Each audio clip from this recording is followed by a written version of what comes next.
No,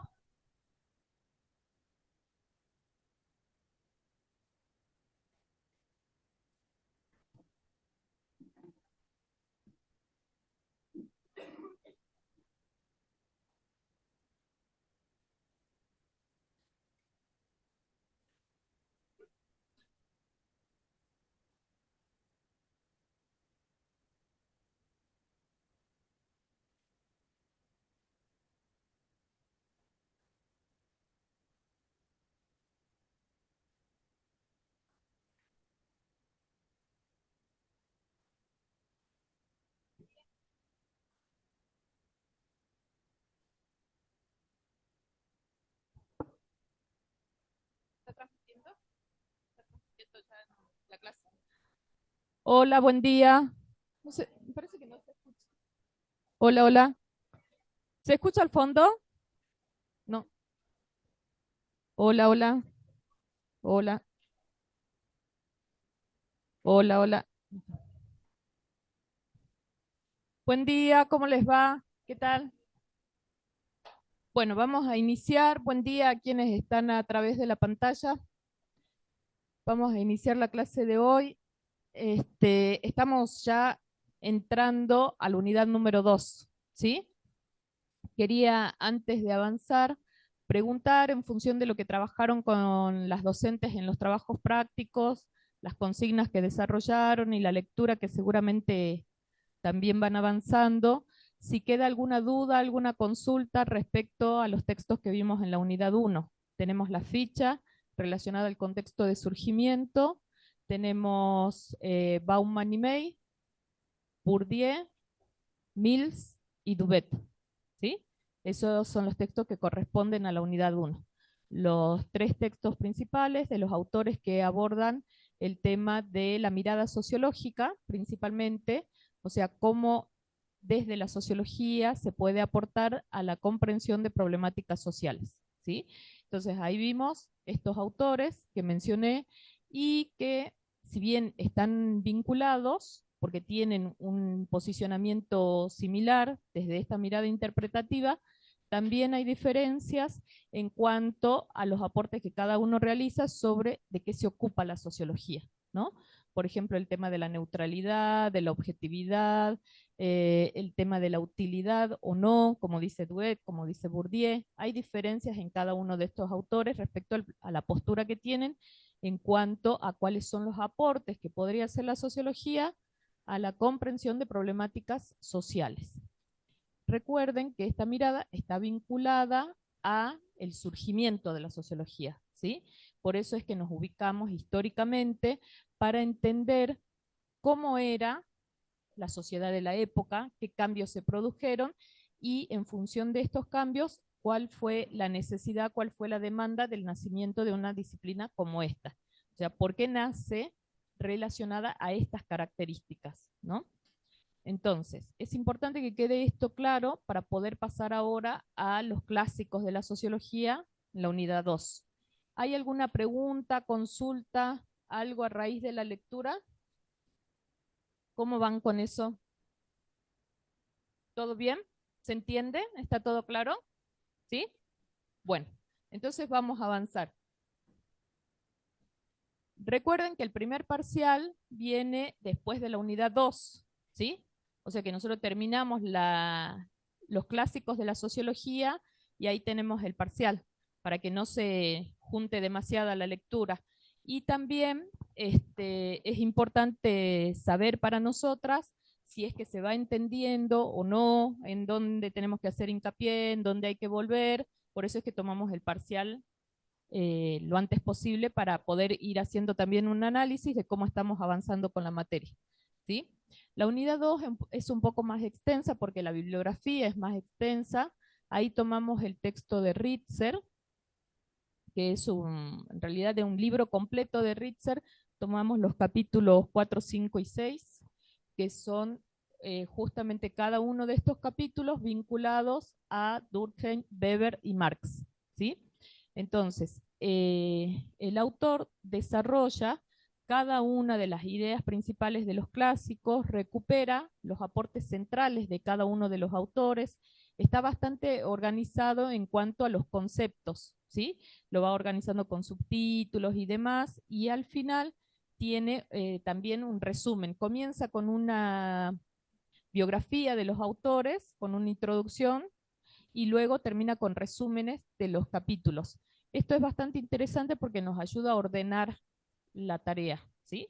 Y es importante, o sea, son un poco extensos, ¿sí? Los capítulos, así que es importante que avancen con la lectura cuanto antes, porque además cada uno de los autores tiene conceptos puntuales que es necesario entenderlos y poder también identificarlos para clasificar.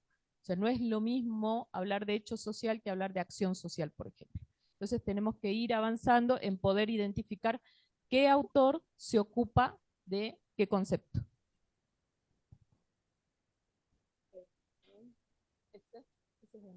Pero ahora voy a pasar un video.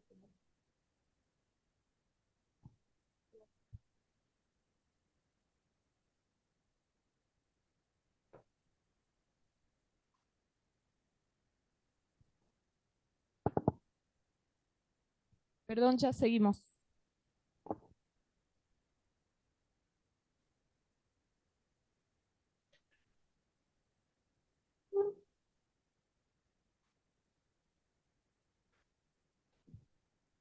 Bueno, les decía entonces que además es importante haber comprendido la unidad 1, ¿no? En este sentido de cómo nace la sociología, para poder relacionar con los clásicos, porque según cómo vemos las características de la sociedad de la época, vamos a poder entender por qué cada uno de estos tres autores escribe lo que escribe, ¿no? Porque sus ideas están vinculadas a un momento histórico, están vinculadas también a una demanda que se le hace a la disciplina y desde ahí organizan su teoría. Entonces, incluso hasta, por ejemplo, los nombres de los libros de los cuales escriben tienen que ver con una respuesta a las características de la sociedad de la época. Por ejemplo, si hablamos de Durkheim y las reglas del método sociológico, en ese título de ese libro vemos reglas y vemos método, ¿sí? Entonces, esto lo podemos relacionar a qué es lo que pasaba en la sociedad de la época. O sea, cómo la caracterizábamos ese pasaje de un modelo a otro, del feudal al capitalismo. ¿Qué es lo que se percibía? A ver, ¿qué recuerdan? ¿Cómo se percibía ese pasaje? ¿Con qué palabras podríamos describir, por ejemplo, cómo se percibía esa sociedad? Ese nuevo surgimiento de la sociedad.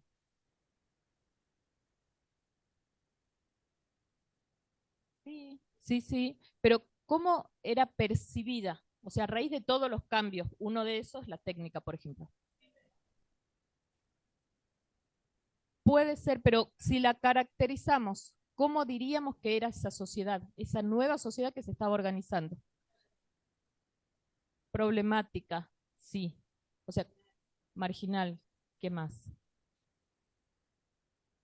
Crisis y caótica. Esas son palabras claves para entender cómo se empezaba a percibir esa sociedad, o sea, en crisis y caótica, a raíz de haber transcurrido mucho tiempo en una sociedad feudal, tradicionalista, con rechazo al cambio, ¿no? Con ciertos parámetros que se sostuvieron por mucho tiempo.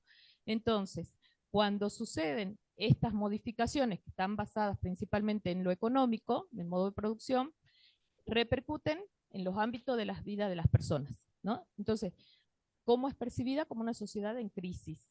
Por eso es que ahí es donde se demanda una disciplina que pueda dar respuesta, una disciplina que pueda eh, organizar, que pueda de algún modo restablecer el orden. Entonces, cuando hablamos, por ejemplo, el texto de Durkheim, reglas del método sociológico, es como que está dando respuestas a esa demanda, ¿no? Las reglas para organizar, el método, ¿sí? Es como que si desde ese caos social siguiéramos las pautas establecidas en este texto, estas reglas, estos pasos, estos métodos, pudiéramos volver a restablecer el orden, ¿sí? Entonces, así cada uno de estos autores, los clásicos, tenemos que leerlos desde ese contexto. teniendo siempre presente cuál era el contexto histórico de la época. Entonces de ahí vamos a poder ir entendiendo también las diferencias de cada uno de estos tres autores, entre ellos.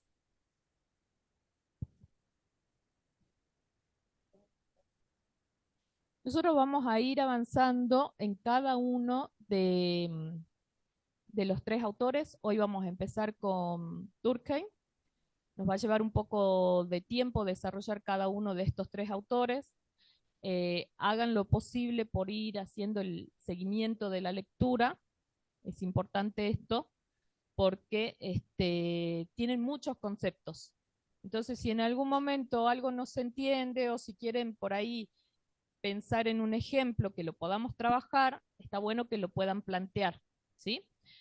También tengan en cuenta que las características del práctico 1 fueron de registro de lectura.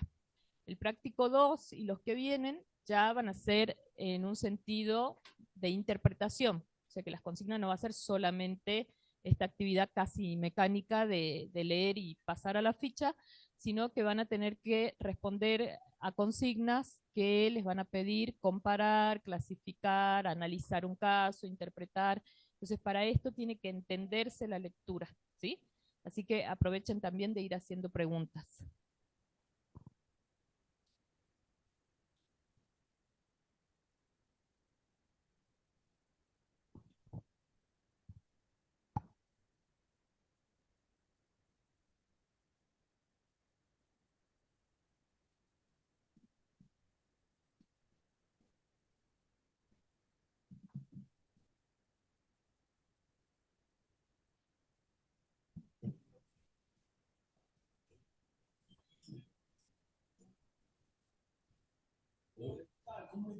Espera, está bien. Vos decime cuándo. Bueno, para comenzar vamos a ver un video son 5 minutos creo, que hace un resumen de los tres, ¿sí? De los clásicos. Después igual yo les dejo el enlace de YouTube en la plataforma para que lo puedan ver con más detenimiento, porque si vamos parando en cada una de las partecitas que desarrolla el video, está bastante bien explicado, bastante claro, y además el video está vinculado a los textos que nosotras trabajamos, por eso es que me pareció adecuado pasarlo. Vamos a nosotros ahora a ver este video, que es una síntesis, y a partir de ahí luego yo voy a ir desarrollando cada uno de los conceptos, ¿sí? Entonces, acá ahora vemos los tres, pero hoy vamos a trabajar Durkheim. Así que está bueno que se lo descarguen al video, cosa de tenerlo presente a medida que vayamos avanzando con los otros autores. Bien, Maxi. Hola, ¿qué tal? ¿Cómo les va? Hoy vamos a hablar sobre los clásicos de la sociología. Primero debemos decir que desde el punto de vista sociológico influyeron de manera muy importante en cada uno de ellos los factores culturales de las sociedades en las que se desarrollaron como científicos. Y también debemos decir que no es casualidad que los clásicos de la sociología fueran europeos occidentales y contemporáneos, lo que nos está demostrando que ellos son productos de sociedades que vivían problemáticas similares. Así que a continuación veamos de forma general sus posturas sociológicas. Nos referimos a Durkheim, Marx y Weber. Sigamos hablando sobre estos clásicos, comenzando con Karl Marx, de 1818 a 1883. Bueno, decir de Marx que su teoría de conflicto aporta la concepción materialista de la historia. La lucha de clases es la base del cambio social. Este cambio, según él, se dará a través de la clase trabajadora que no posee los medios de producción, es decir, máquinas, tecnología, y se hará del poder que poseen los capitalistas, la clase dominante, instaurándose un socialismo igualitario, es decir, un comunismo. También Marx nos va a decir que la sociología, además de analizar la realidad, ha de preparar al hombre para actuar en la sociedad. La teoría del conflicto se da desde la perspectiva del proletariado según Marx. Pero sigamos hablando un poco más de él, ¿sí? Un poco más de su visión sociológica. Bueno, Marx también nos hablaba sobre un llamado a la transformación social y que esto se iba a dar a través de los procesos revolucionarios como único medio posible para acabar con la dominación del sistema capitalista.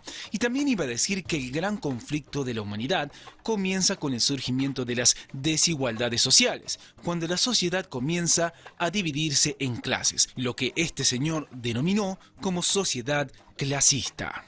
Y por último diremos sobre Marx que él iba a decir que el nuevo orden social no puede darse por consenso o por una negociación contractual, sino a través de una revolución organizada y ejecutada por la masa obrera que capture el poder político y económico. Continuemos con otro clásico, nos referimos a Max Weber de 1864 a 1920. Bueno, Weber iba a decir que el objeto de estudio de la sociología es la acción social, y a esta la define como una conducta humana con sentido y dirigida a la acción de otro. El método sociológico debe contemplar tres fases necesarias: la comprensión, la interpretación y la explicación. También nos iba a decir que el científico social debe tener neutralidad axiológica, es decir, juicio de valor, y cuestiona el determinismo económico marxista, señalando que por debajo de una economía subyace una cosmovisión del mundo que lleva con ella determinados valores. Weber iba a decir que cuando cambian estos valores, es entonces que el hombre cambia la sociedad y las estructuras económicas. Sigamos hablando un poco más sobre Weber. ¿Qué más nos iba a decir respecto a su visión sociológica? Bueno, Weber también decía que es fundamental la división de clases en la economía, pero en su caso interpone el concepto de mercado, por lo que en la oferta y demanda los bienes y servicios equilibran naturalmente sus valores con los salarios. Y por último decir que Max Weber nos hablaba sobre la tradición y racionalidad. Este señor clasifica a las sociedades a partir de las visiones que tienen del mundo sus miembros. Los integrantes de las sociedades preindustriales se aferran a la tradición y los de las sociedades modernas piensan en términos de racionalidad. Continuemos con Durkheim, de 1858 a 1917. Bueno, Durkheim nos hablaba y propone que el objeto de estudio de la sociología es el estudio de los hechos sociales. Los hechos sociales deberían ser tratados como cosas, evidenciando las características de objetividad y regularidad que permitirían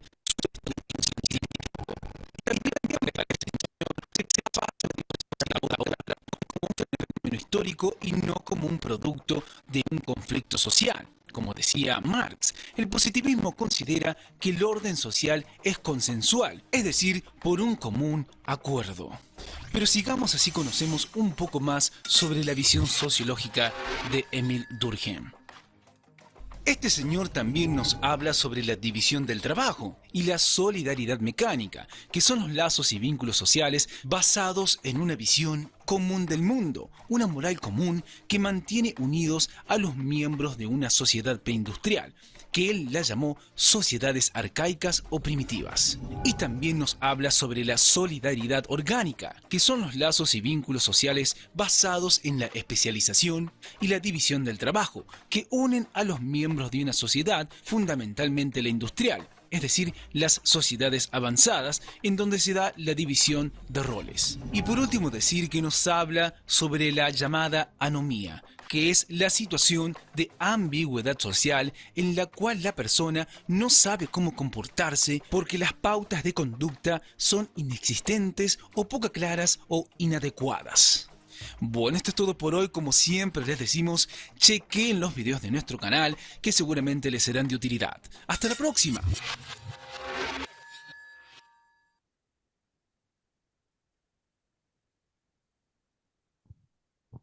Bueno,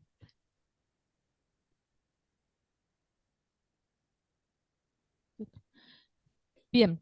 Bueno, pudieron sacar algunos datos respecto, sé que pasa todo muy rápido y hay mucha información, pero habrán visto que hay datos respecto al modo de pensamiento, al modo de abordaje de cada uno de los autores que están vinculados o que se entienden justamente en el marco de lo que habíamos hablado, ¿verdad? ¿Qué, por ejemplo, pueden relacionar? respecto a lo que vimos con la unidad 1.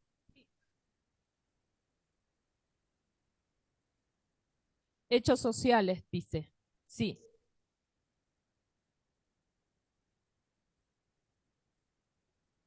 Los cambios se dan por las revoluciones, dice Marx, a través del conflicto, ¿no? Entonces, fíjense en cómo venía funcionando la sociedad de la época, ¿no?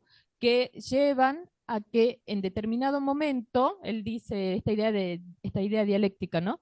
Que es tanta la explotación que se produce, que se puede sostener a través del poder, a través de distintos mecanismos, apoyados por la iglesia, la ideología de la comunidad en ese momento, pero cuando llega a ser a tal punto que es insostenible, en la misma explotación está el germen de esa revolución para modificar, ¿no?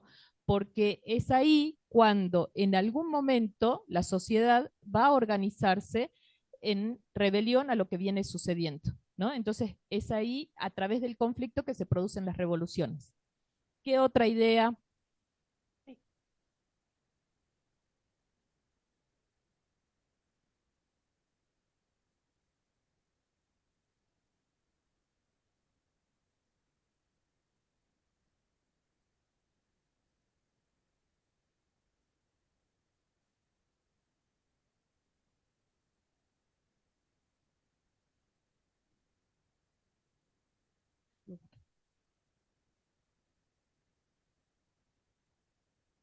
Sí, sí, sí, sí. Sí, acá la compañera dice que un punto en común es el abordaje acerca del trabajo, ¿no? En los tres autores. En algún caso, Durkheim habla de la división social del trabajo, que es lo que podemos relacionar con el video que vimos de Chaplin, ¿verdad? Que ahí se veía claramente cómo la persona se ocupaba específicamente de ajustar las tuercas, por ejemplo, ¿no?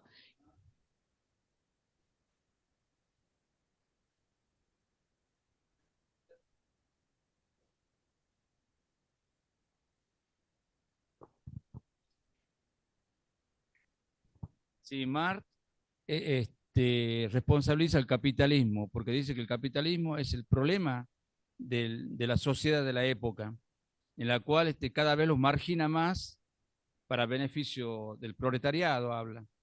Y que estas clases sociales, ahí uno de los autores decía que las clases sociales, va a haber una división de las clases sociales siempre y cuando haya un beneficio en el tema económico. Es lo que vemos hoy.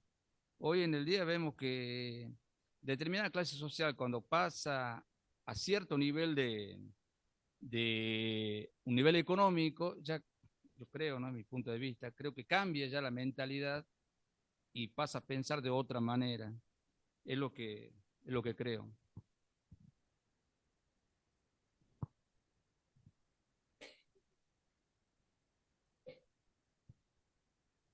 Bueno, fíjense cómo, como decía la compañera, el trabajo está en la base, ¿no? Lo económico, está en la base del cambio social. Y los tres autores lo ven de distintas formas. Otra diferencia es que Weber habla de la neutralidad axiológica totalmente distinta de la posición de Karl Marx, donde decía una teoría más humanista que debería intervenir en el caso de la crisis del proletariado que estaba en ese momento. Bien, esto tiene relación con los enfoques que cada uno tiene. Si bien están mirando, o sea, son contemporáneos y están analizando una sociedad con las mismas características, cada uno se posiciona desde distinto lugar para hacer esa mirada, ¿no?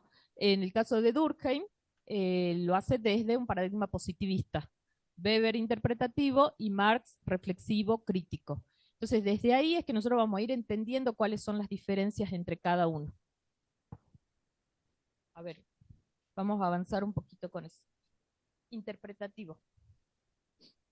Igual hoy vamos a ver brevemente una introducción a los tres, pero hoy empezamos con Durkheim, ¿sí?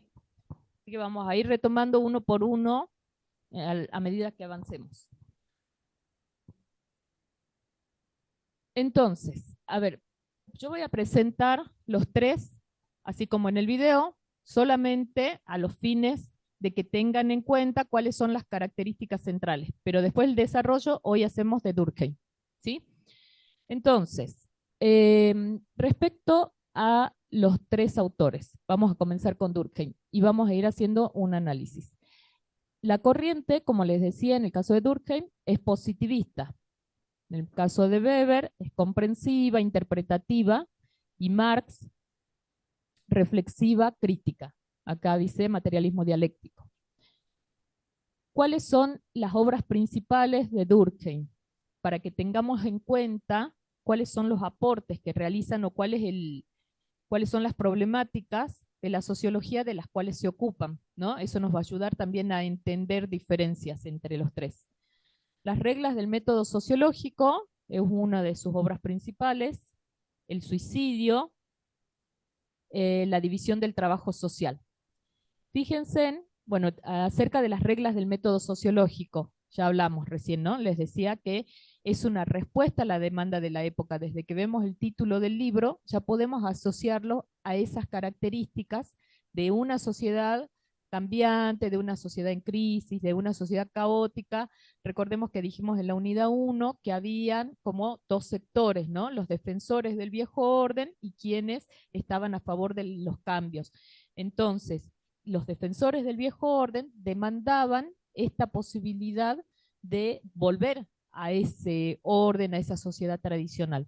Desde ahí es que las reglas del método sociológico se encaminan hacia esto, ¿no? ¿Cuáles son las pautas que la sociología como disciplina puede aportar para decirnos, digamos, de algún modo, de qué modo debería funcionar la sociedad, ¿no? De qué forma establecemos nuevamente ese orden.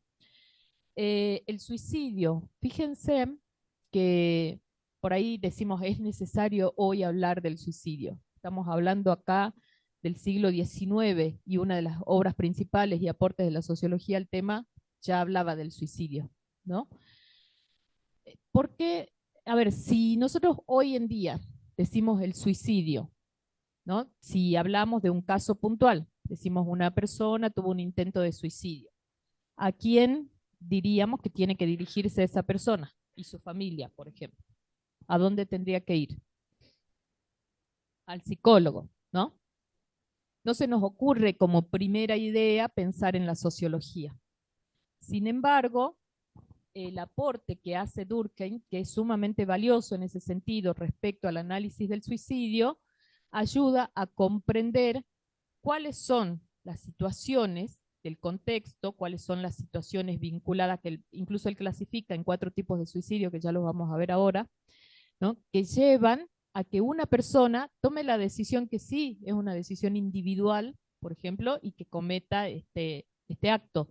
Sin embargo, en esa decisión están involucradas toda una serie de cuestiones vinculadas a el grupo con el cual se relaciona, las instituciones por las que pasa, la sociedad en la que se mueve, todo lo respecto a su vida personal, profesional, laboral y demás, ¿no? Entonces ayuda el aporte del análisis acerca del suicidio a comprender que una problemática que parece ser tan individual como esta, en realidad amerita un análisis sociológico.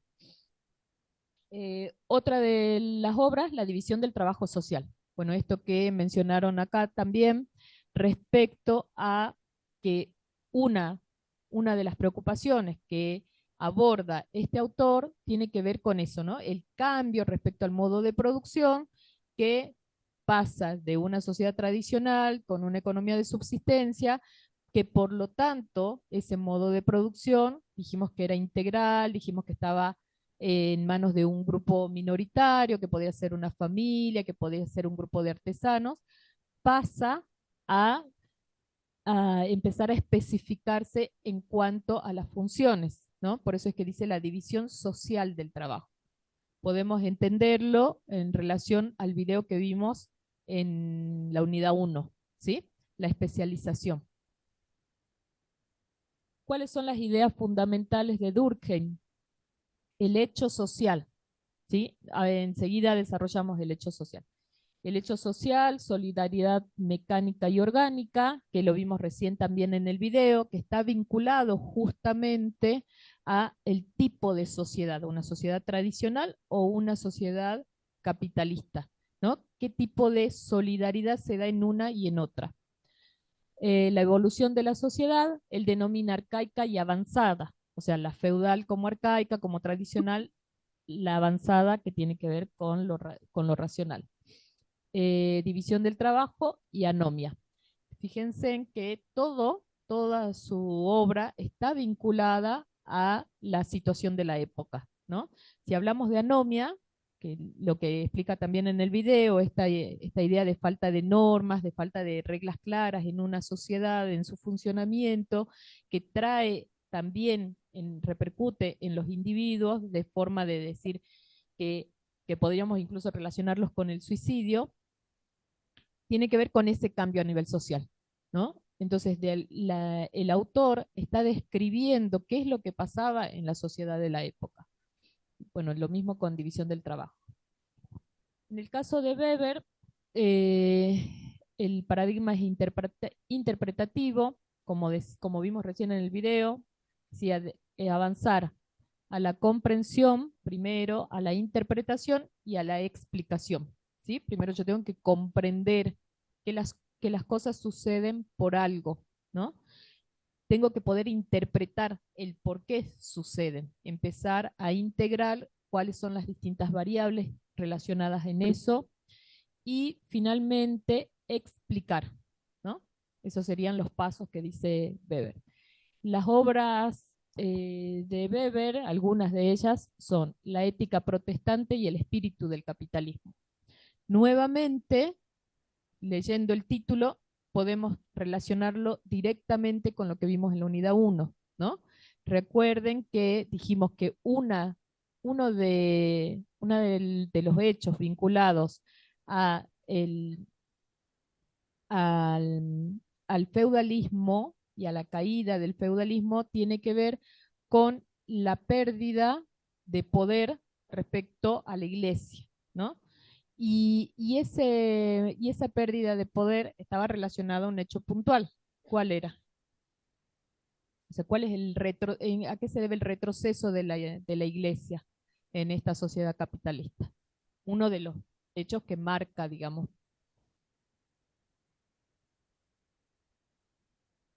Sí, pero antes la iglesia se ve debilitada por un hecho puntual. El Estado le quiere quitar. ¿Cómo? La reforma protestante es el hecho principal que lleva a que la iglesia en sí, con todas sus ideas, sea cuestionada, ¿no? Que aparezca la posibilidad de pensar de forma distinta, digamos. Entonces, fíjense en que una de las obras de Weber se llama La ética protestante y el espíritu del capitalismo. Dos situaciones vinculadas al surgimiento de esta nueva sociedad. Entonces, de que economía y sociedad es otro. También tiene que ver con lo mismo, ¿sí? El objeto de estudio para Weber es la acción social. Si en Durkheim dijimos que el objeto de estudio es el hecho social, en este caso Weber dice que es la acción social. Después vamos a ver las diferencias. Las ideas fundamentales son acción social, los tipos de acción social, los tipos ideales y las relaciones sociales. Como él se ocupa de la interpretación, de la comprensión, por eso es que es importante en este autor el tema de la interacción social, ¿sí? O sea, cómo nos comunicamos con otros, cómo una persona es atravesada por los grupos y por su sociedad. En el caso de Marx, la corriente es reflexiva, es crítica, acá dice materialismo dialéctico, y se produce a través del conflicto. Nuevamente volvemos a esta idea de qué pasaba con el paso de una sociedad feudal a una sociedad capitalista, ¿no? La idea de conflicto. Las obras principales de Marx son El Capital, el Manifiesto del Partido Comunista, la contribución a la crítica de la economía política, la ideología alemana.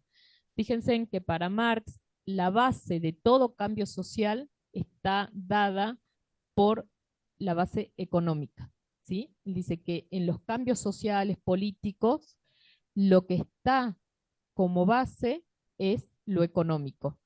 De hecho, él explica el paso de un modelo de sociedad a otro a través de ese cambio económico. Por ejemplo, ¿cuál dijimos que fue uno de los sucesos más importantes para que pasemos de la sociedad feudal a la capitalista? Revolución industrial, ¿sí? ¿Y que tiene que ver con qué? El modelo económico.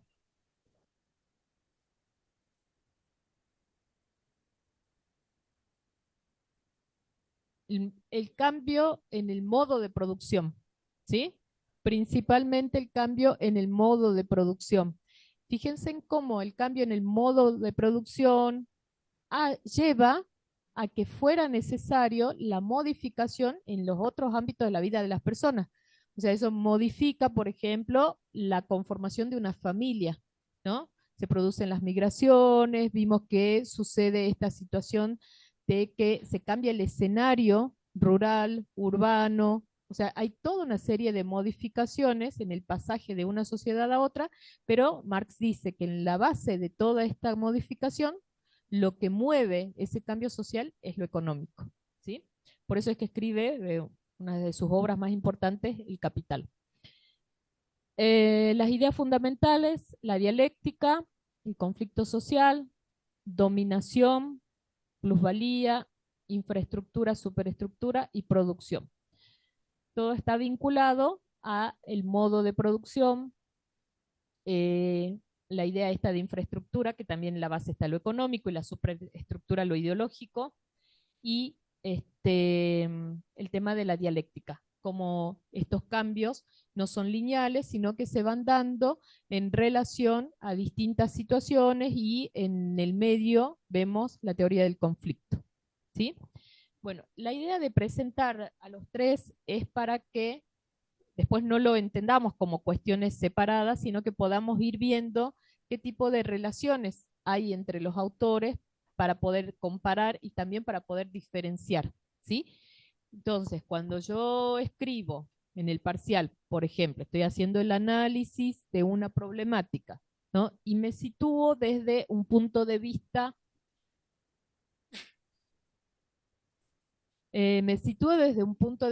interpretativo, ¿no? Entonces digo que nos interesa comprender una determinada problemática, no sé, vinculada a, qué sé yo, violencia de género, por ejemplo, ¿no? Entonces, empezamos a tomar los aportes de los autores que están relacionados a este tema y vamos haciendo un análisis desde la sociología. Si de pronto yo digo, este hecho social está vinculado a tal cosa, ahí caigo en una incoherencia, porque estoy trabajando desde un enfoque interpretativo, ¿no? Me encamino hacia la comprensión de esta situación, o sea que estaría dentro de Weber, ¿no? Entonces, pero si yo de pronto digo, este hecho social se relaciona a tal cosa, entonces estoy tomando una mirada que con solamente poner las palabras, hecho social, ya estoy ubicada dentro del positivismo, ¿no? Entonces, no puedo, digamos, entreverar cada uno de los términos. Por eso es que es importante que en la lectura vayan identificando, ¿sí? Vayan pudiendo hacer comparación entre cuál es la mirada de uno y del otro. Entonces, ir relacionando las definiciones, los conceptos con cada uno de estos autores. O sea, alguien puede trabajar tranquilamente desde el positivismo, por ejemplo, ¿no? O sea, no es que vayamos a decir, no pueden usar Durkheim. Pero cuando tomamos uno de los autores para desarrollar, tenemos que ser coherentes con eso, ¿no? Porque no significa solamente tomar un autor. O sea, en la unidad 1, yo podría, por ejemplo, hacer relación y complementar uno con otro, porque estamos hablando de autores que están dentro de una mirada, ¿no? Los autores de la unidad 1. En cambio acá estamos hablando de paradigmas diferentes. Entonces, no puedo tomar un poquito de cada uno, ¿sí? Recordemos lo que dice Bourdieu, nosotros nos posicionamos desde una determinada forma de ver el mundo. Entonces, todas las posiciones son respetables, siempre y cuando yo sostenga la coherencia. Entonces, yo voy a trabajar desde un enfoque interpretativo, me sostengo en ese enfoque interpretativo, ¿sí? No es que tomo una definición de uno y del otro, porque ahí estaría cayendo en una inconsistencia respecto a lo que estoy planteando. ¿Se entiende? Por eso es que es importante que nosotros veamos al principio la diferencia entre los tres. Bueno, vamos a desarrollar uno por uno, ahora a medida que avancemos con las clases, y después al final que podamos volver nuevamente a hacer esa distinción entre los tres autores.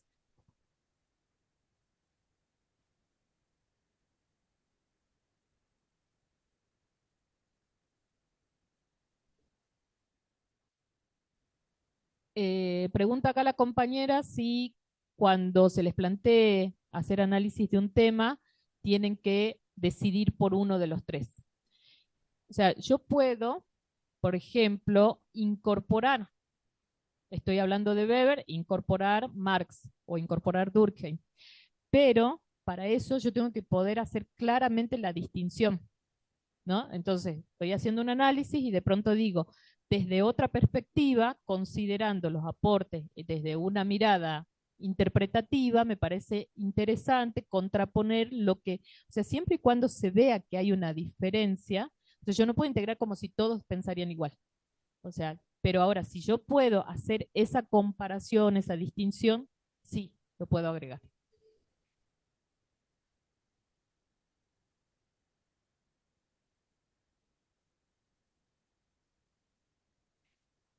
Ahora vamos a ver un poco más en profundidad, pero en violencia de género yo no la podría, me parece a mí, me sería muy difícil verla como un hecho social, porque hecho social está vinculada a una perspectiva que estudia la problemática como si fuera una cosa.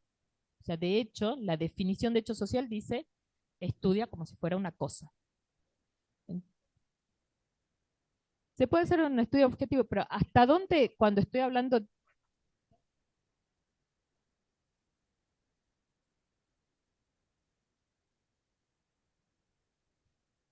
Sí, ahora, también pensemos, ¿no? Estas ideas de hecho social y de objetividad en relación a lo que dice Bourdieu, por ejemplo, ¿no?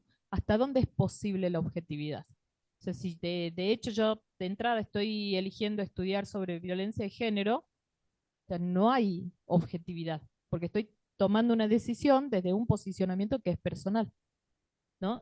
No estoy hablando de la historia de la Iglesia Católica en la provincia de Jujuy, estoy hablando de esto, ¿no? Entonces, esa es una opción de valor que está atravesada por mi posición en el mundo como mujer, como trabajadora, como profesional, como toda una serie de cuestiones, ¿no? Entonces, el tema de la objetividad también hay que ver por dónde pasa. De todos modos, pensemos, ¿no?, que los aportes de los tres autores son sumamente importantes para el desarrollo de la disciplina, pero también pensemos cuándo escribieron, ¿no? No son contemporáneos a nosotros. O sea, ¿cuándo escribieron? ¿En qué contexto? ¿En qué tipo de sociedad? Para esa sociedad, seguramente los aportes de estos autores fueron importantes. En el caso de Durkheim, lo hace desde un paradigma positivista, pero también ¿por qué escribe desde un paradigma positivista? ¿Cuáles eran las disciplinas consideradas como ciencia en esa época? Sí, cuando hablamos de clasificación de ciencias, ¿cómo se clasifican? Formales, formales y fácticas, ¿sí? Entonces, las ciencias formales eran las que gozaban del estatus de ciencia, ¿no? Entonces, Durkheim escribe desde una postura muy vinculada a esto, ¿no? Desde una postura positivista vinculada a esa percepción acerca de lo que es ciencia. Entonces, por eso es que también habla de método, por eso es que también habla de regla, por eso es que habla de estudiar como si fueran cosas. Ahora, pensemos si esto sería pertinente para nosotros hoy, ¿no? Sí.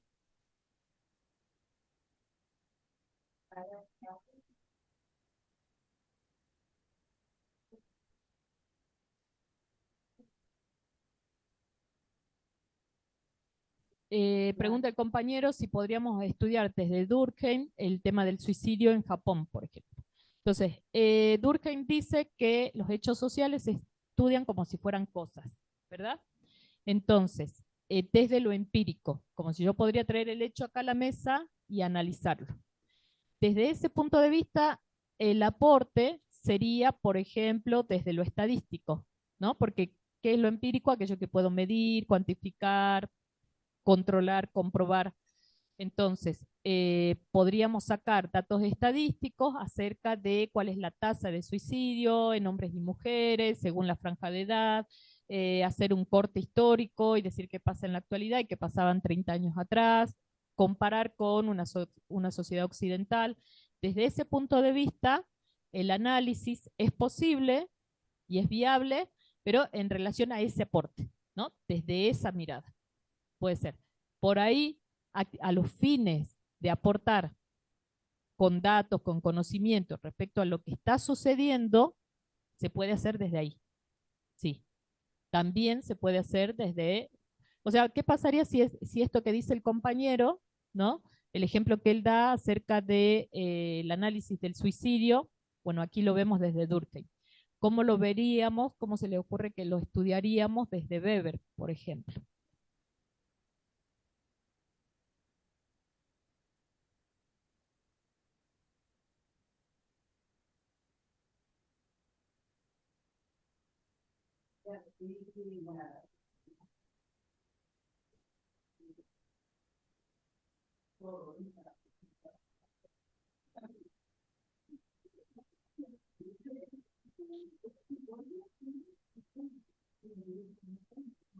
Bien, dice la compañera que la diferencia está en la posición de quien investiga.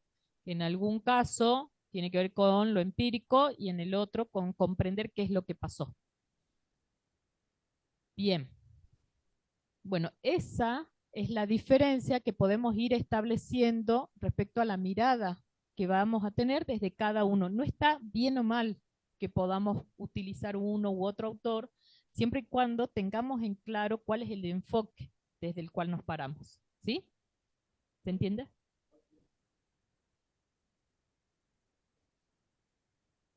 Bueno, justamente, sí. Vamos a ir mirando uno por uno, ahora vamos a ver hecho social.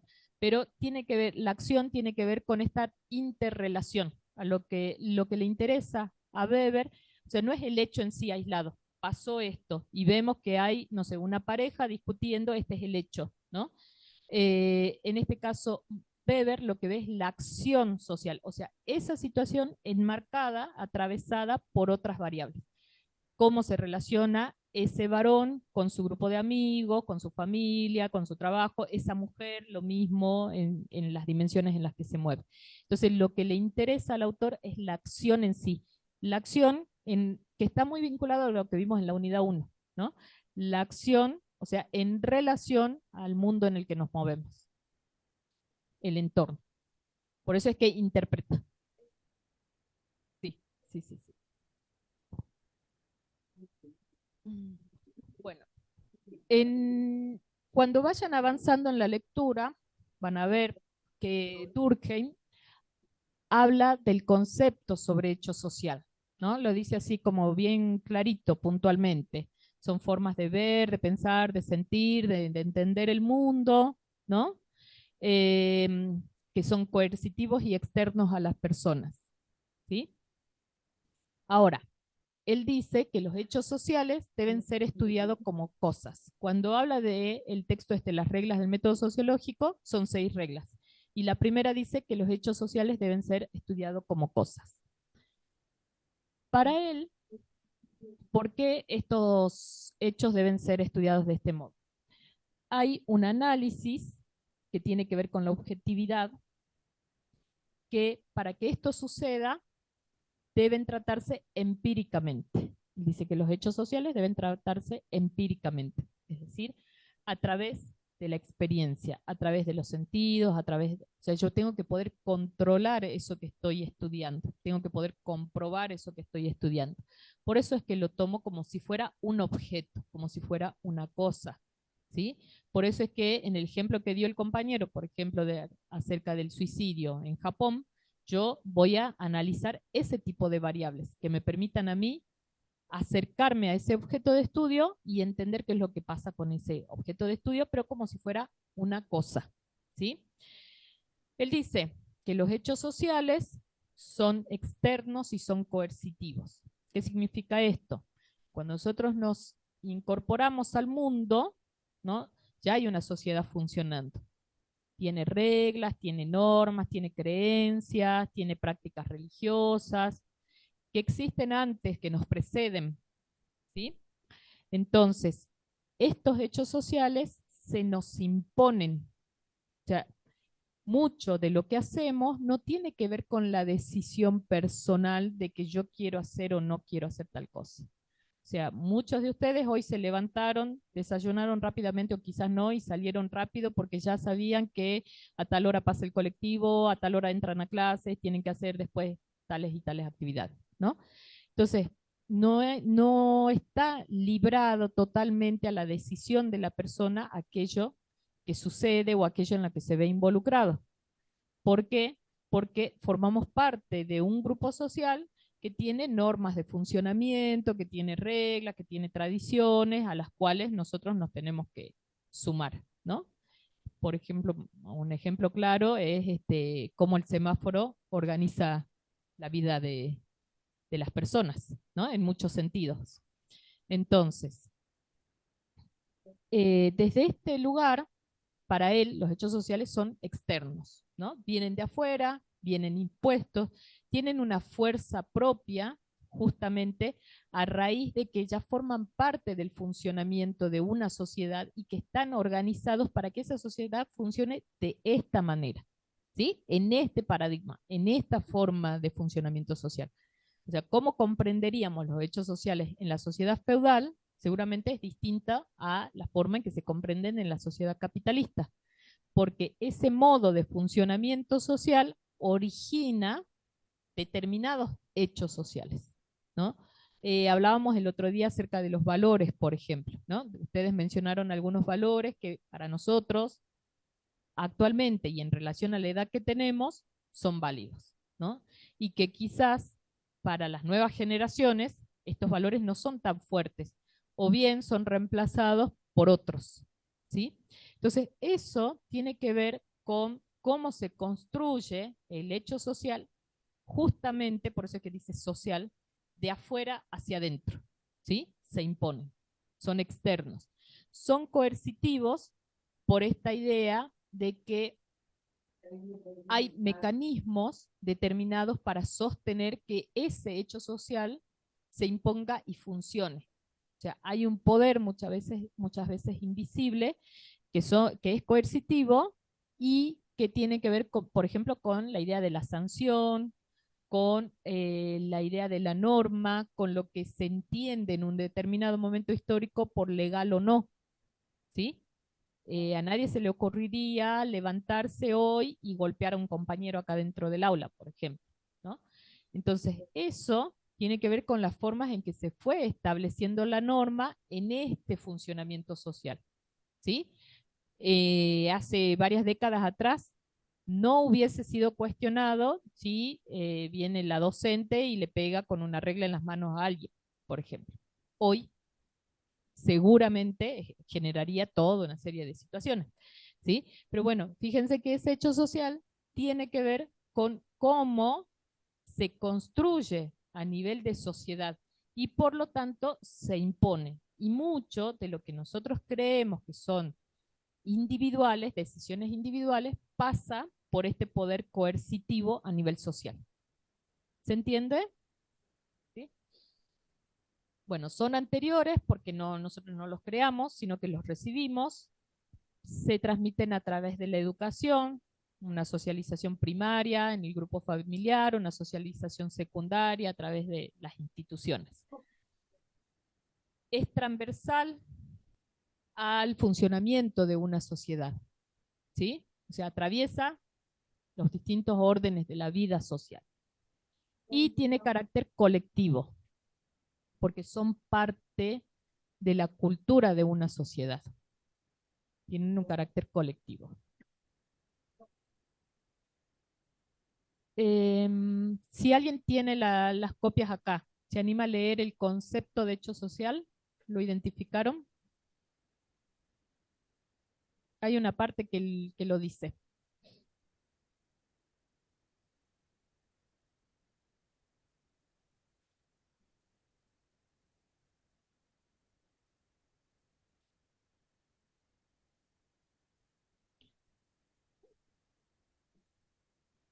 Hay una parte donde Durkheim dice qué son los hechos sociales, que es en realidad una integración de esto que estamos viendo ahora, ¿no? Acá es como que fuimos desmenuzando que los hechos sociales son externos, son coercitivos, tienen un carácter colectivo, deben ser estudiados como cosas, se imponen al individuo, pero está bueno también leer el concepto de Durkheim, así puntualmente como define él los hechos sociales. ¿Alguien lo encontró? ¿Sí?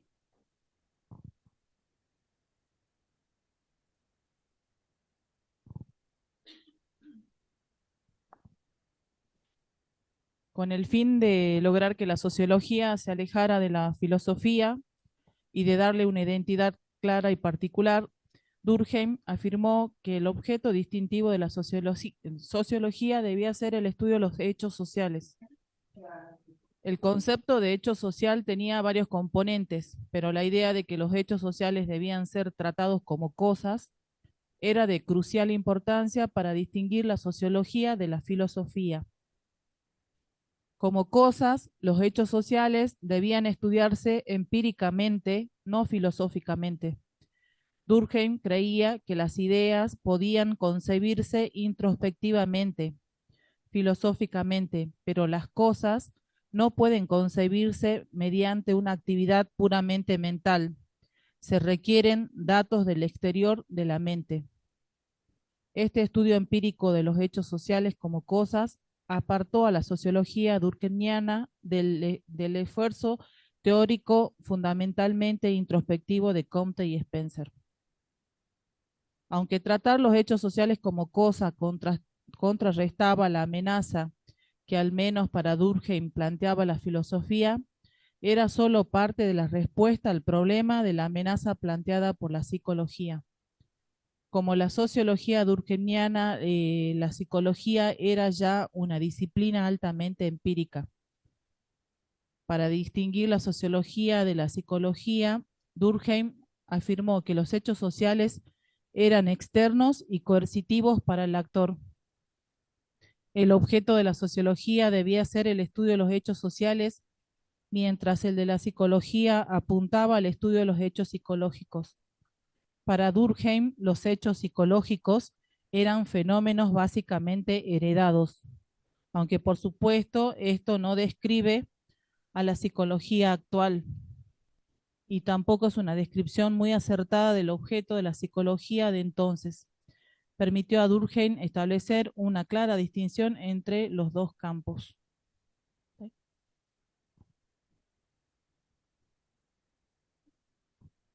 Gracias. Bueno, fíjense también cómo él organiza los conceptos, cómo organiza su objeto de estudio con el objetivo de diferenciar la disciplina, ¿no? O sea, ¿por qué se ocupa de los hechos sociales? Porque necesitaba enmarcar socialmente lo que le sucedía a la persona para distinguirse de la psicología. Porque si nosotros pensábamos solamente en la actividad humana, la problemática en relación a la persona, seguiríamos pensando en la psicología. Entonces, una de las cuestiones vinculadas a hacer esa distinción está justamente en enmarcar socialmente lo que sucedía. Por eso es que habla de hechos sociales, ¿sí? Entonces, fíjense cómo la obra del autor está atravesada por estas cuestiones de la época, por el surgimiento de la sociología, por este debate respecto a si es ciencia o no es ciencia, por este debate respecto a cuál es su objeto de estudio, ¿no? En ese momento de constitución de la disciplina, ¿qué era lo necesario? Poder delimitar claramente cuál es el objeto de estudio. O sea, si a nosotros nos preguntan cuál es el objeto de estudio de la biología o de la matemática, lo tenemos en claro. en ese momento era necesario también tener en claro el objeto de estudio de la sociología. Por eso es que lo delimita de forma clara diciendo, la sociología se ocupa de hechos sociales, ¿sí? Así de manera puntual.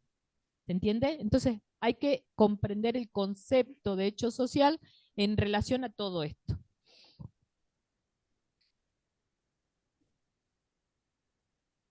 Bueno, para ir relacionando cómo el autor aborda las problemáticas sociales desde esta perspectiva y cómo hace esa distinción entre la sociología y otras disciplinas, vamos a tomar como ejemplo el tema del suicidio.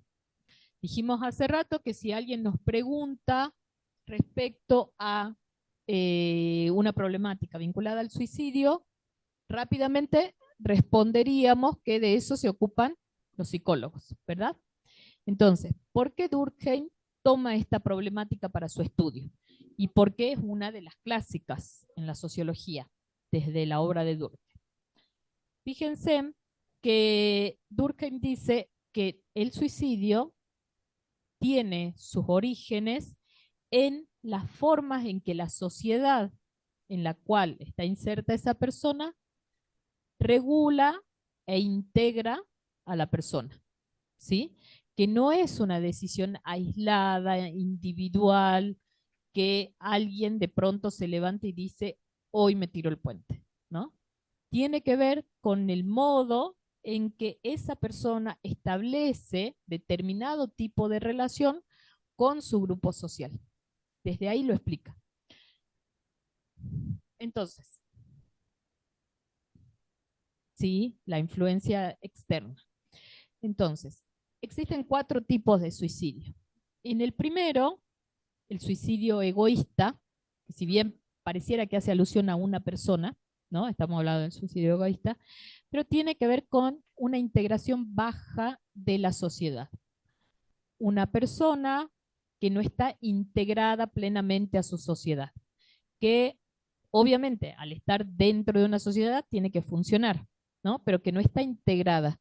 Es decir, una persona que va a estudiar, que no hace grupo con nadie, que no se habla con nadie, que entra, que sale, que no comparte, que no tiene grupo de amigos, que va a un club y tampoco se habla con nadie, que aparentemente vieron los casos que, por ejemplo, se dan de adolescentes en Estados Unidos, ¿no? Que no solo vinculado al suicidio, sino estas masacres que de repente entra alguien con un arma, ¿no?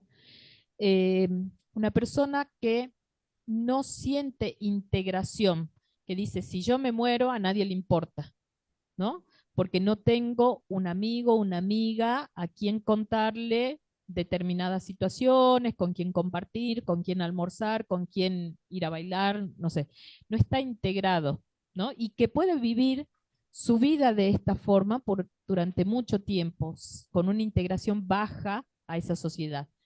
Y cuando pasa algo, cuando pasa un suceso puntual, por ejemplo, o sea, hablemos de una chica, ¿no? Con estas características y que de pronto pierde un bebé, ¿no? Y que no tiene un grupo, una red de contención para decir, voy a contarle a mi amiga, voy a llorar con mi prima, voy a compartirlo en mi grupo de estudio, voy a ver de qué forma el compartir me ayuda a salir de esto, de qué forma alguien me puede, no sé, llevar a un psicólogo, o me puede acompañar, ¿no?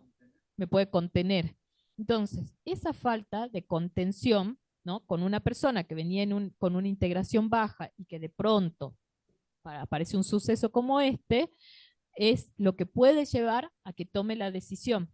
En este caso, él denomina un suicidio egoísta. Es decir, porque la persona decide que se va a suicidar y que no tiene redes de intercambio, redes de interacción que le permitan pensar en el otro. O sea, piensa solamente en sí, piensa en su sufrimiento. O sea, no piensa en que el dolor que le voy a provocar a mi grupo de amigos, el dolor que voy a provocar a mi familia, porque no tiene ese tipo de integración como para entender el dolor en los otros, ¿sí? Entonces, esa falta de integración lleva a que pueda cometer un suicidio que el autor denomina de tipo egoísta. Al otro extremo una integración alta, es lo que se denomina suicidio altruista. ¿Cómo sería esto? Una persona que está plenamente integrada, y no solamente integrada, sino comprometida con su sociedad, ¿no? Una persona que viene, que estudia, que tiene grupos de estudio, que participa en un voluntariado, que va a trabajar en un merendero, que tiene una participación muy activa en la sociedad y en las problemáticas de esa sociedad, ¿no? Entonces, que además siente una empatía con lo que sucede a su alrededor, que le duele lo que pasa alrededor y que ante una situación puntual, ese dolor que puede ser de su entorno, lo toma como propio. Un ejemplo claro de un suicidio altruista es el de Favaloro. Ese es un ejemplo claro de un suicidio altruista, ¿sí? Una persona que estaba totalmente comprometida con su causa, con el trabajo que hacía, con las formas en que podía ayudar a su sociedad, y que ante la falta de respuestas desde el Estado, ante la falta de financiamiento, al no poder continuar dando respuestas a tantas problemáticas que evaluaba, entonces decide él suicidarse. Y se suicida él, ¿no? Pero en relación a los otros, por eso es altruista. Se dispara en el corazón, ¿no? Es un mensaje claro respecto a lo que pasaba en relación a otros. Entonces está pensando en los otros más que en él. Incluso hasta en la forma de suicidarse está pensando en cómo llevar ese mensaje, ¿no? Ahora, cuando existe una regulación de la sociedad baja, dice Durkheim que hay un suicidio de tipo anómico, es decir, de falta de normas. Pensemos en grandes crisis económicas, en la crisis del 30, en la crisis del 2001, en crisis que traen toda una serie de modificaciones a nivel social, ¿no? De pérdida de trabajo, de decaimiento en relación a la producción, donde, no sé, empresas en quiebras, cómo esto que nos cambia el modo de funcionamiento social en un determinado momento hace que la regulación no sea buena en esa sociedad. O sea, que las reglas no estén claras, que estén difusas, que no nos digan cómo comportarnos día a día. Nosotros hoy estamos funcionando en una sociedad donde nos va regulando, donde nos dice que nos levantamos, que tomamos el colectivo, que venimos, que estudiamos, que después trabajamos, cuidamos hijos, hacemos... O sea, hay unas normas, una serie de normas que nosotros respetamos para movernos en la sociedad. Cuando existe, en una época de crisis, una forma de percibir las normas desde otro lugar, ¿no? Donde las normas por ahí ya no regulan del mismo modo, qué sé yo, cuando pasaron los saqueos, por ejemplo, ¿no? La norma para nosotros hoy es clara, a mí no se nos ocurriría decir, paso por una panadería, tengo hambre y rompo el vidrio y saco, ¿no? Las normas están claras respecto a lo que se puede y no se puede y respecto a la sanción, ¿no? La sanción juega un rol importante en ese funcionamiento. Cuando en determinados momentos las normas son difusas, no son claras, no están reguladas o no están vinculadas a una sanción, porque decimos, bueno, todos van a saquear, entonces no pasa nada, porque si todos lo hacen yo también lo hago, entonces la norma ahí no está clara. Hay una regulación básica, hay una regulación que es baja, entonces puede producirse un suicidio anómico. Una persona que justamente como seres sociales necesitamos movernos en un mundo que nos establezca cómo movernos. Cuando las normas son difusas o no son claras, dejan de regular la vida de las personas. Entonces yo no sé cómo comportarme. Pasa también en adolescentes. O sea, no es que yo soy mamá y soy amiga y salimos a bailar juntas y hacemos todo juntas y demás, porque mi rol tiene que ver con establecer límites, con decirle esto sí, esto no, porque eso está vinculado a una cuestión de cuidado, ¿no? Yo te cuido porque te quiero. O sea, si yo te digo, está todo bien y desde chiquito te dejo comer golosinas todo el día, estoy de algún modo transmitiendo en la falta de normas también la falta de cuidado, ¿no? Lo mismo en la adolescencia, si le digo está todo bien y podés consumir drogas al lado mío, es una falta de cuidado que tiene que ver con una falta de contención, de cariño y de mucho más. Entonces, una regulación baja en algunos adolescentes es percibida de este modo. O sea, en algunos casos, los conflictos tienen que ver con la demanda justamente de límites, ¿no? Muchos casos de adolescentes que llegan a consultorios psicológicos tienen que ver con esto. De algún modo están buscando que alguien les ponga límites. Entonces van probando, van avanzando un poco más, y entonces los padres dicen, no, que son un desastre, que hace esto, que hace el otro, pero en realidad lo que está buscando es la falta de normas, digamos. Entonces, cuando hay una regulación baja en cuanto a la norma, puede producirse un suicidio anómico, porque la persona está desconcertada respecto a lo que puede y no puede hacer, ¿no? Entonces, y no todos lo pueden manejar bien, digamos. Al otro extremo, una regulación alta en la sociedad nos puede llevar a un suicidio fatalista. Una regulación alta, por ejemplo, hace rato alguien mencionó la sociedad en Japón, ¿no? Pensemos, una sociedad donde todo está pautado, donde los tiempos están ya pautados, donde una mujer sabe que si tiene 30 años ya tiene que tener un título de grado, estar terminando un título de posgrado, que tiene que tener su vida hecha en determinado sentido, que ya tiene que haber comprado su casa, que, ¿no? Está cada uno de los ámbitos de la vida de las personas regulado en cuestión de tiempo, en cuestión del logro, en cuestión de lo laboral, profesional y demás, ¿no? Entonces, está además la norma muy claramente impuesta respecto a la forma de vestirse, la forma de comportarse, respecto al saludo, inclusive, ¿no? Estas sociedades que funcionan de este modo.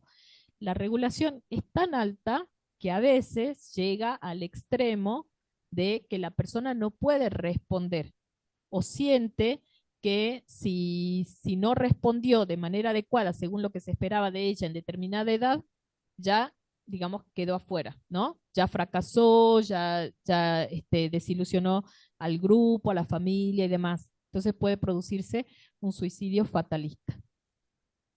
Fíjense que los 4 tipos de suicidios tienen que ver con esto, con las formas en que el entorno integra y regula a la persona, ¿sí?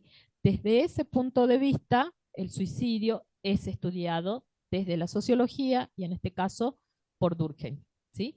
Acá es cuando vemos cómo la sociedad avanza en cuanto a la regulación. Desde ahí también él explica los hechos sociales, porque él dice, hasta una decisión que parece tan personal como esta, en realidad es un hecho social. O sea, es algo externo, es algo que se me impone, es algo coercitivo, es algo sobre lo cual muchas veces eso que parece una decisión personal termina no siendo, sino que está relacionado a las características de lo que está sucediendo o de la forma en que yo interactúo con esa sociedad. ¿Se entiende? Sí.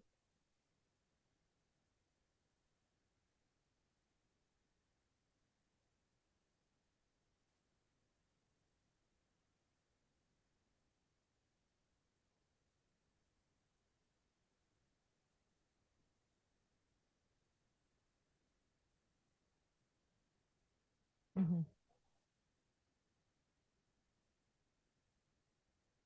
Sí, sí.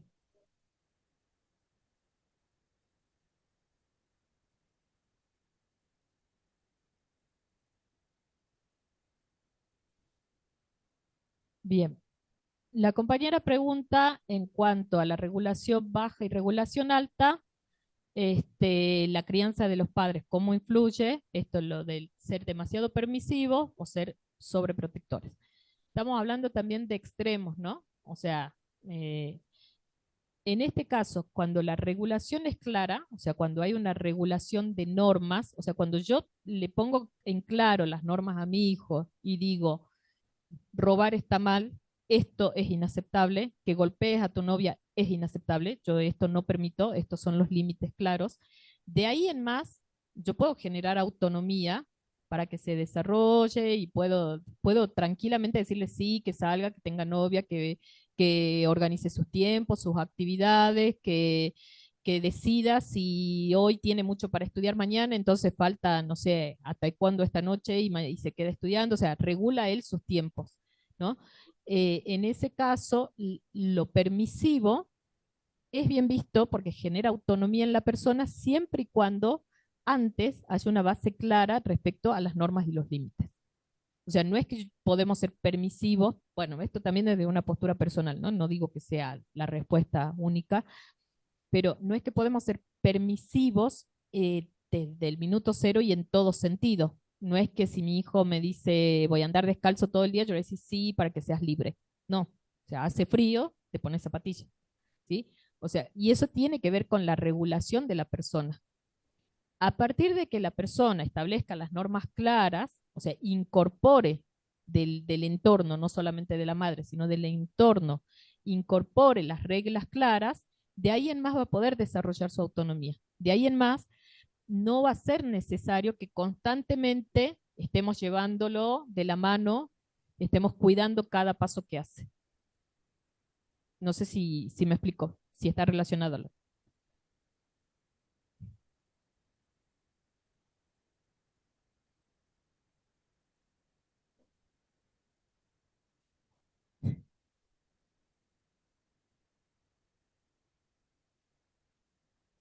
Claro, claro, claro. Claro, esto de que vos decís, por ejemplo, podés salir y volver a tal hora.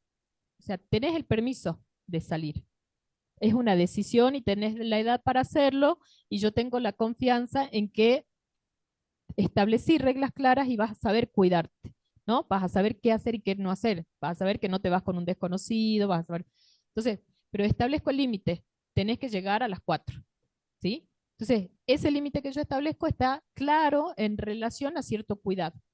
Entonces, no es que sea permisivo, sino que hay reglas que tampoco no se imponen de un día para el otro, sino que se fueron estableciendo desde que te incorporas al mundo, digamos, ¿sí?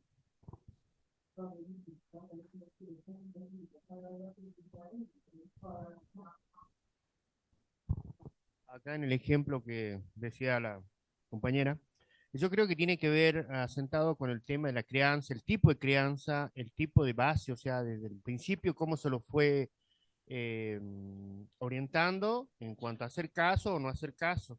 Y ahí ya, a esta altura de ser adolescente o ser ya adulto, joven o joven, es cómo va la crianza, es lo fundamental para mí, las raíces de cómo va a ser esa persona, ese individuo.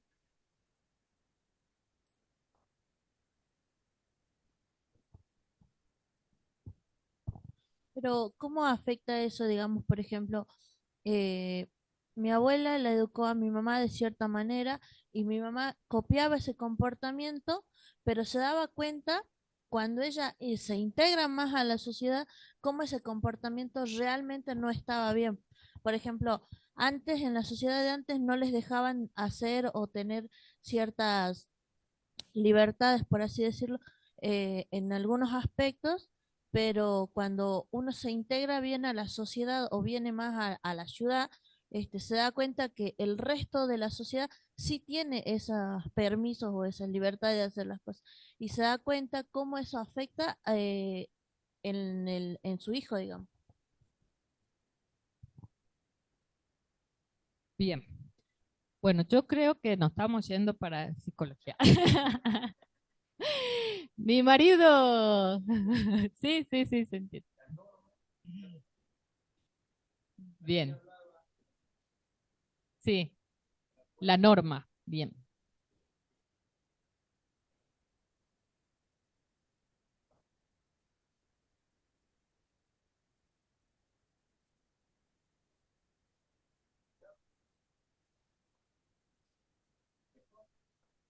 Claro. Sí, sí, sí, el cambio de normas, ¿no? Que tiene que ver justamente la explicación sociológica acerca del suicidio. Lo que decía la compañera respecto a cómo de generación en generación se van pasando determinados valores, normas y demás, pero que también se van modificando. O sea, esto es necesario porque si no seguiríamos funcionando con las mismas ideas del feudalismo. O sea, la sociedad es dinámica, por lo tanto, es necesario ese cambio. O sea, de todos modos, como todo proceso social, no se hace de un día para el otro. O sea, por más que yo haya visto que lo que hacía mi mamá no funcionó, que esas normas no fueron las mejores, que yo no estaba de acuerdo con la crianza, que no estaba de acuerdo en el modelo de relación de pareja que tenía, por ejemplo, me opongo a eso, trato de cambiarlo, pero en más de una oportunidad seguramente se me escapa y nos vemos haciendo lo que hacía nuestra mamá o no hacía nuestro papá, ¿no? Por más que reneguemos de eso,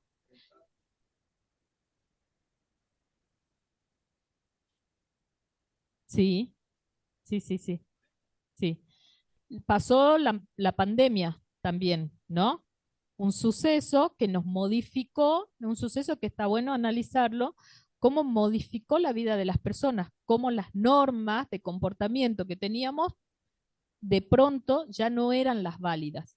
Esto de que si soy impar podía salir hoy a hacer las compras, por ejemplo. O sea, ¿a quién se le hubiese ocurrido en algún momento de la historia que eso iba a pasar? ¿No? Entonces, eso, que son nuevas normas, ¿cómo nos comportamos en relación a eso? ¿No? O sea, acatamos eso o a lo mejor renegamos de eso y nos escapamos y vamos y vemos cómo saltamos ese tipo de regulaciones, ¿no? Pero tiene que ver justamente con eso, cómo se transmite a nivel de sociedad y cómo se construye la idea de normas. Y desde ahí, cómo los grupos más pequeños también lo vamos haciendo. Por ejemplo, en esta cuestión de la relación de familia, de la crianza de los hijos, de los valores, de lo que se puede ir reforzando desde cada lugar. También entran en juego otras aristas, ¿no? También está lo que se transmite a través de los medios de comunicación, también está los textos que leemos, las películas que vemos, las personas, o sea, no es que solamente la música que escuchamos, las letras de las músicas, ¿no? No sé, pensemos, no sé, los que tienen más de 40, cómo habrán enamorado a sus parejas con las letras de las canciones, y cómo hoy, o sea, a mí no se me ocurriría que hoy me dediquen un tema porque no me gustaría, digamos, ¿no?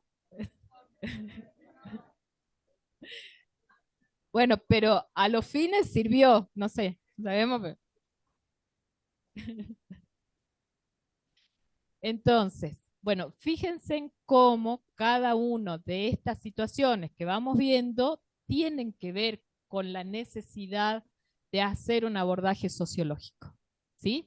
El poder comprender un problema que puede parecer aislado, que puede parecer una decisión personal, que puede parecer solamente una cuestión económica o solamente una cuestión psicológica, amerita de un análisis sociológico que pueda ayudarnos a entender cuál es la red más amplia que permite comprender el por qué pasa lo que pasa, ¿sí?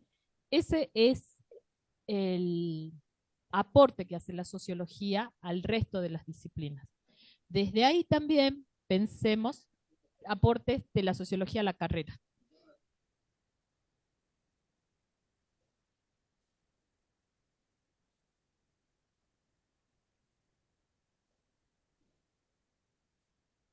Sí, como Durkheim propone tratar a los hechos sociales como cosas.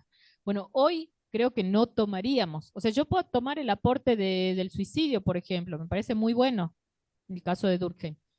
No así lo veo tan posible el estudio del empírico, digamos, de una problemática social, ¿no? O sea, si yo estoy hablando de un problema tan sensible como la violencia de género, difícilmente pueda recortarlo como si fuera una cosa, ¿no? Y quedarme solamente con ese análisis.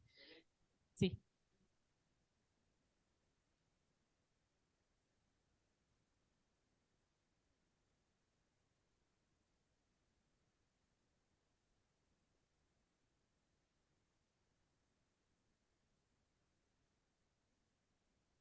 sí,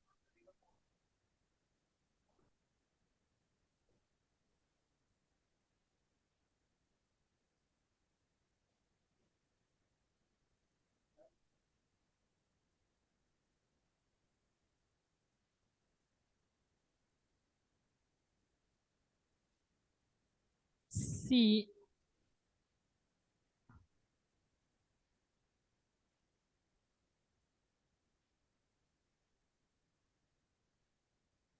¿Y hasta dónde yo me puedo separar del objeto de estudio?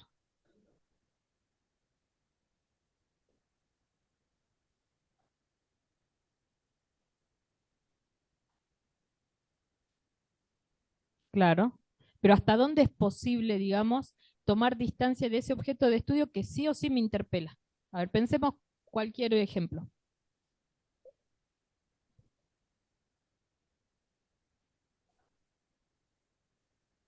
Ya hay un interés, ya hay una opción de valor. Estamos involucrados con ese, incluso desde la psicología, por ejemplo, bueno, me decía, bueno, mi marido es psicólogo, por eso escucho todo esto. Él me dice, para poder comprender y ayudar a una persona, yo me tiro al pozo junto con la persona. Si viene una chica que está pasando por una situación, que tuvo un intento de suicidio, yo me compenetro con la persona, escucho a la persona y estoy totalmente vinculada a la persona, entendiendo el porqué. Me pongo en su lugar totalmente, siento el dolor que siente y voy generando estrategias para salir del pozo juntos. Entonces, no puede tomar distancia, por ejemplo. En el caso,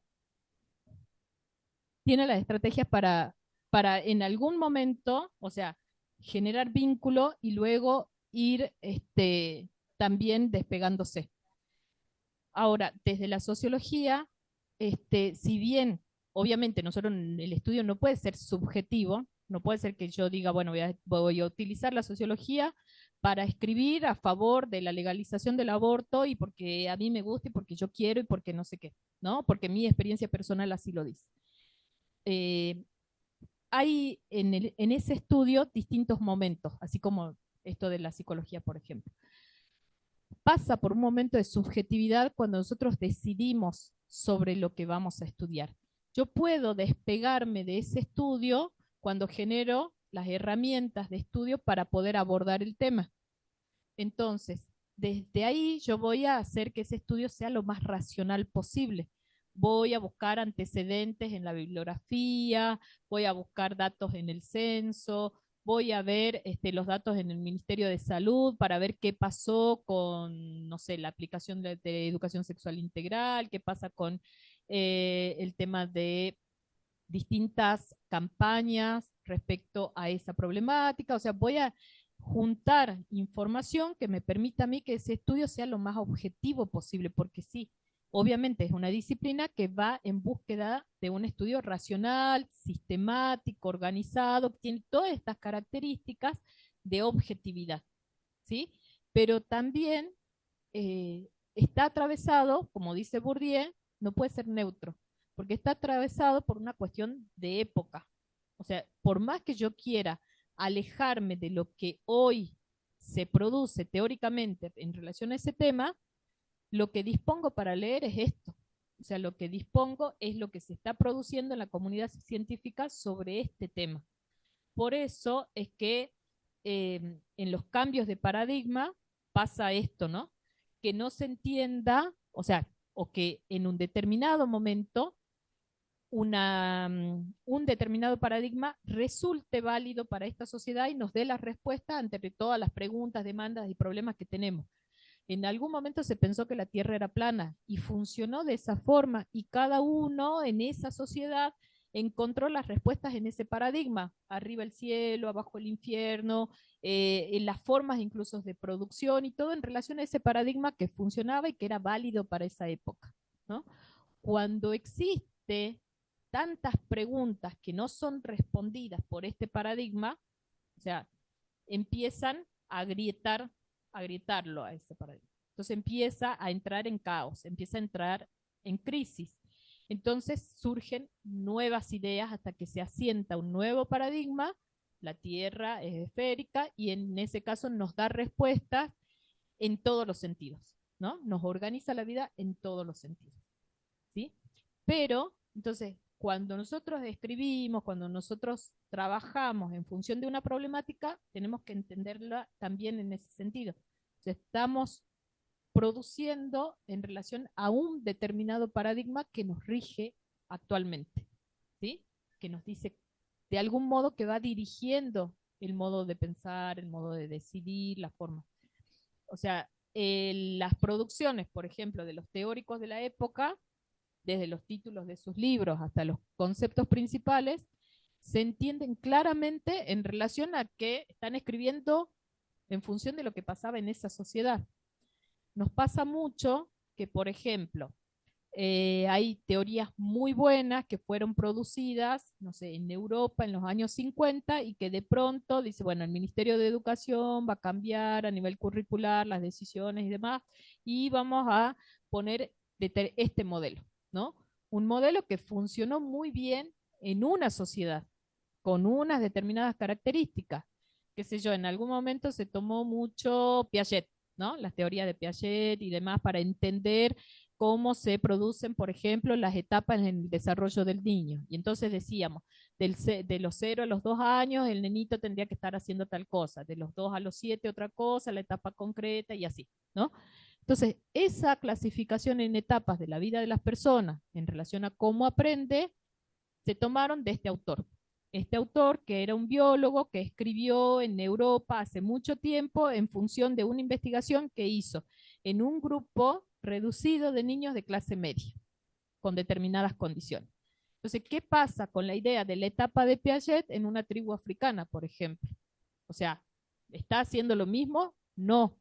Entonces, también tenemos que tener en cuenta que muchas veces ese tipo de definiciones, de clasificaciones, funcionan para un determinado momento histórico, en una determinada época y en una determinada sociedad.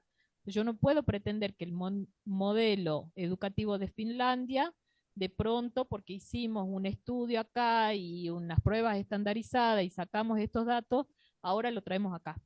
O sea, no, porque los docentes de Finlandia no cobran lo mismo que los de Jujuy, porque las escuelas no son las mismas, porque las aulas no son las mismas, porque los chicos no están alimentados de la misma forma. O sea, hay toda una serie de cuestiones que hacen que esa situación no sea igual.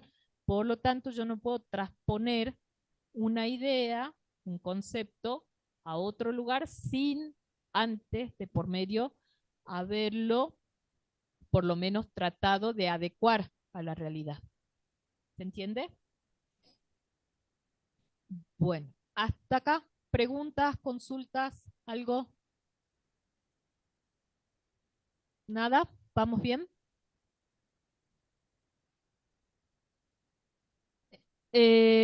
Voy a subir, tengo que trabajarlo con las profes, así que lo voy a subir la semana que viene.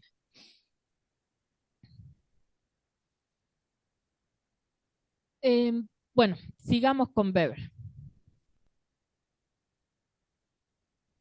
Entonces, respecto a la religión, dijimos que en la sociedad feudal, la religión, la Iglesia Católica, tuvo... Perdón. No, estamos con Durkheim. La religión, las ideas de la Iglesia Católica tuvieron un papel fundamental, ¿no? Porque fueron las que colaboraron en fortalecer las ideas para que todo se sostenga de un determinado modo en esa sociedad tradicional, ¿sí? Fue lo que las ideas religiosas fueron lo que ayudaron a sostener un modo de pensamiento evitando el cambio, ¿no? Yo no voy en contra de mi explotador porque hay un mandato divino que dice que este es mi lugar en el mundo, ¿no? Entonces, esta idea de religión fue la que sostuvo en esa sociedad tradicional el modo de funcionamiento durante mucho tiempo. Entonces, por eso no es casual que estos autores también escriban acerca de estos temas. Acá, por ejemplo, dice Durkheim, que en relación a la interrelación de las creencias de la época sobre lo sagrado, sobre los ritos, sobre la iglesia, o sea, a nivel de comunidad, cuáles son las ideas que circulan a nivel de comunidad. Durkheim define a la religión, ahí leo textualmente, como un sistema solidario de creencias y prácticas relativas a las entidades sacras, es decir, separadas, prohibidas. Creencias y prácticas que unen en una misma comunidad moral llamada iglesia a todos los que adhieren a ella. Fíjense en cómo la definición que da Durkheim nos ayuda a entender el por qué las ideas religiosas colaboraron en sostener ese sistema de poder. ¿Sí? Porque tiene que ver con un sistema de creencias y de prácticas. No es solamente creer, sino que yo practico en función de lo que creo, ¿no? O sea, actúo en función de lo que creo. Y no es que constantemente ande diciendo, cada vez que voy a hacer algo, yo creo en Dios y por eso no lo voy a matar a mi compañero de grupo, ¿no? Sino que eso ya está inserto en mi modo de pensar. O sea, eso ya está muy arraigado desde los primeros pasos que di en la sociedad, desde la forma en que me relacioné, de cuando fui a catequesis, de cuando escuché de los ejemplos que me contaron y de todo lo demás, de las misas que habré ido, no sé. Entonces, esas ideas ya forman parte, ya tienen que ver con la ideología de una persona. En función de esa ideología, yo avanzo en mi práctica. No estoy constantemente preguntándome, cuestionándome si hago o no hago, porque eso ya, de hecho ya está, ¿sí? Pero en función de eso yo practico. Digo, voy a ejercer la solidaridad porque la iglesia dice tal cosa. Lo puedo hacer desde ahí. Puedo hacerlo también sin ser creyente, ¿no? Si hablamos de solidaridad, por ejemplo. Pero en este caso, la definición de religión para Durkheim tiene que ver con esto, que es un sistema, ¿sí? Pensemos en la idea de sistema. ¿Cómo sería un sistema? ¿Cómo explicaríamos un sistema?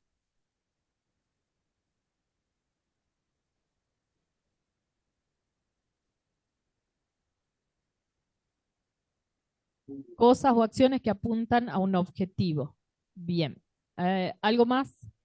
Una función.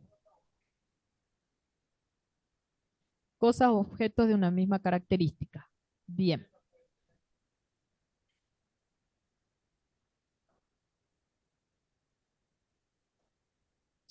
Sistema y subsistemas con un objetivo. Sí.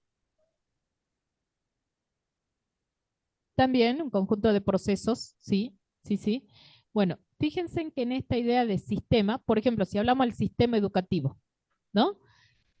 Cada una de las partes del sistema educativo tiene su función, ¿no es cierto? Hay una organización, hay funciones delimitadas, apuntan a un objetivo y a su vez en esa interrelación de las partes también hay conexiones que son necesarias y que tienen que ver, o sea, que influyen unas con otras. Yo no puedo de pronto decir, voy a entrar directamente, lo voy a mandar a mi hijo al primer año de la secundaria, ¿no? Porque antes tiene que haber pasado por todas las partes anteriores. Hay un orden, ¿no es cierto? Hay una interrelación. Entonces, la idea de sistema en la religión tiene que ver con eso. Es un sistema de ideas que funciona regulando la vida de las personas.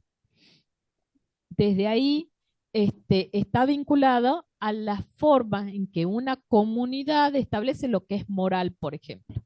¿Sí? ¿Qué es la moralidad? Es la práctica de la ética. Entonces, ¿qué es la moralidad para este tipo de sociedad? ¿Cómo es entendida? ¿Sí? ¿Qué es lo que está bien y qué es lo que está mal? Según eso, ese sistema que se establece en la sociedad va a dirigir la vida de las personas, ¿sí? Y va a dirigir las decisiones individuales. Por eso es que la religión formó parte de un punto importante en cuanto a poder establecer lo que está bien, lo que está mal, lo que se condena, lo que se acepta, ¿sí?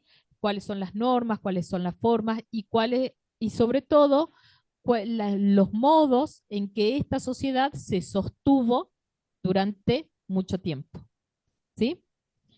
Por eso es que es importante también el análisis que hace Durkheim acerca de la religión. Ustedes cuando lo vean ahí en el texto van a ver un poquito más extendido. Perdón que me está llamando el profe que sigue ahora.